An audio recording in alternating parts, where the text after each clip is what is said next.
So, what is generational curse? I'm gonna give you a quick definition, and then I'm gonna go over some of the patterns, and also at the end how to help identify these patterns and what you could do to help break these generational curses in your family. So, what is generational curse? Generational curse is negative patterns and behavior and circumstances that are passed down from one generation to the other. And these are not even consciously, these are subconsciously, mean that these are program behaviors and things that are passed down without they even knowing that they're actually passing it down. Like I'm consciously making this video right now, but subconsciously things that I do that like my mom did, my grandmother did, these are things that are subconsciously passed on. Sometimes these are negative behavior and patterns, and that's what generational curse is. So here are some examples of generational curse that passed down. And I'm also going to add in a few extras as well. So pattern like unhealthy relationships. Somebody in your family, most people in your family are not in a healthy relationship. There's a lot of divorce, a lot of singleness. That's a generational curse. Poverty. You have a big family like myself, and majority of everybody's just in poverty. Everybody's just barely getting by day by day. That's a generational curse. Addiction. If you in your family you have a lot of people who are addicted to different substances or addicted to any kind of sexual immorality or anything like that, that's a generational curse as well. You have trauma. Notice most time you see people who their parents was S or R, you know what I'm talking about. Their kids also experience the same thing as well, because that generational curse is following that family. It's a spirit that lives within that family that continued to transition from one generation to the next.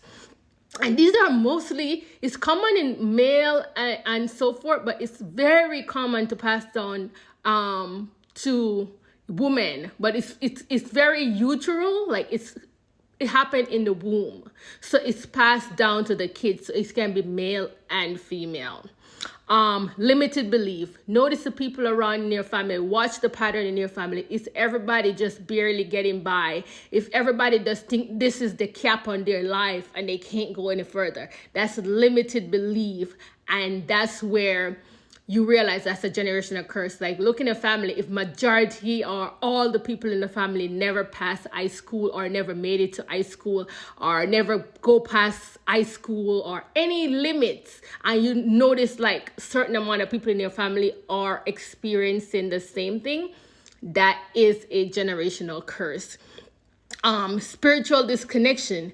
Like notice the people who they're not that connected with the God, or they're not connected with whoever you use as your higher power. They're not that connected, like, or if it's a dysfunction. Also, dysfunction is a generational curse. If you notice your family, they just can't get along. Everybody's just so jealous and hatred towards each other. Brothers and sisters can't get along. Mother and children can't get along. Sisters and sister, grandparents. That's a generational curse. All right, I'm going to keep going. Practicing voodoo and obeah. This is big. If the people in your family or majority of the people in your family practice voodoo or obeah, it's a generational curse. Yes. So, yeah. The next thing is singleness. If a lot of people in your family is single, it's a generational curse. I talk about that one. Lack of emotional and physical support from their parents. Your parents don't know how to nourish that child and tell them, I love you, and support you. That's a generational curse. And there's one I talked about that I'm going to piggyback on. The spirit of jealousy. Notice if you're in a family and like everybody's jealous of the one person that's doing good or stepping out of what the norm is, but everybody seems to think she's acting better than them. It's not acting better than them. The limited mindset and that spirit is entangled in that family. And then that one person who is a generational curse breaker, they're stepping out and fighting against hard and going forward, but they're being all these family members and cousins and aunts and everybody is jealous of them. That spirit of jealousy runs in that family, and that's a generational curse as well. So anyway, how can you break off this generational curse? The biggest thing is to identify this pattern. Like, I'm gonna do a quick, for me in my family, like I have like what, 7, 8 aunts. Most of them, at least 5, 6 of them are single, including my mother. So what I'm saying, that this, I was able to, including myself. So I was able to identify this pattern. Oh, it flows in my family. I understand also limited belief and lack of self-worth is a generational curse as well. So you think you could only go so far in life because that's where everybody go. Like, for instance, like when I used to tell my family my business, now I don't. When you used to tell them certain things, that I remember one of my aunts, I said to her, she came to visit, and I said to her, like, I want to do this and this with my life. And she looked around and she's like, why you want to do all of that when you already have all of this? Right? So she have a cap on where she could go in life, and she subconsciously is pushing that onto you. And as a generational curse breaker in your family, you're going to get a lot of resistance from the people around you. This is not for the faint of heart. So if you're willing to be a generational curse breaker, you have to step out and willing to go against all the norms in your family by first identifying these patterns. You have to identify a lot of those patterns that I listed, and there's a lot more, you know. So you got to identify that pattern and make every single day of your life, there on forward, you have to make conscious choice to break those generational curses. Like me, I date very consciously now. Like consciously, I date you for months. And if at that point I'm seeing where I'm able to go in that pattern, I'm not afraid to cut it off. Because you're supposed to be dating for marriage, dating for stability. And if you don't identify this pattern and see this pattern in your life, you're just going to be on a cycle, right?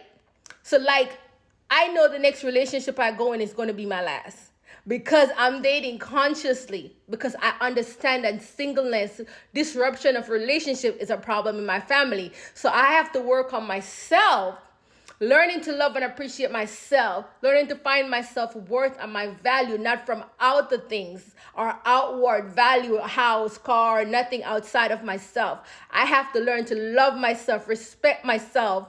So when a man chooses to disrespect me, I'm able to identify it, and I'm not doing it out of trauma. I'm not doing it out of I'm running or I'm scared. I'm doing it out of because that man don't see and honor my value, and I'm able to walk away, because what I'm dating for marriage, not to be single or in a next disruptive relationship again. So you got to identify it, and you got to wake up every day and work on those patterns, and it has to be very, very intentional. All right, go out there, my generational curse breaker. And if you're a generational curse breaker, please drop a comment in my comment section. I'm looking forward to connecting with you all. All right, see y'all.